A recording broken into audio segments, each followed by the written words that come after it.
তো বন্ধুরা, আপনাদের মাঝে চলে আসলাম আর একটা মিনি ব্লগ নিয়ে। তো বন্ধুরা, যারা ফেসবুক পেজ থেকে দেখছেন অবশ্যই ফলো করবেন ফেসবুক পেজটা, ব্লগার আসমান 02। তো বন্ধুরা, আজকে চলে আসলাম করিমপুর কৃষ্ণনগরের ট্রেন লাইন সার্ভে হচ্ছে। এখন বর্তমানে মাটি পরীক্ষার কাজ চলছে বন্ধুরা।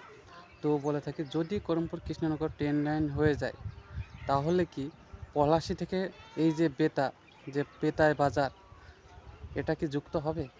যদি করিমপুর থেকে কৃষ্ণনগর ট্রেন লাইন হয়, তারপরে পলাশী থেকে যদি বেতায় যুক্ত হয় রেল লাইনটা, মানে ট্রেন লাইন যদি যুক্ত হয়ে যায়, তাহলে সমস্ত জায়গায় যাওয়ার সুবিধা হয়ে যাবে।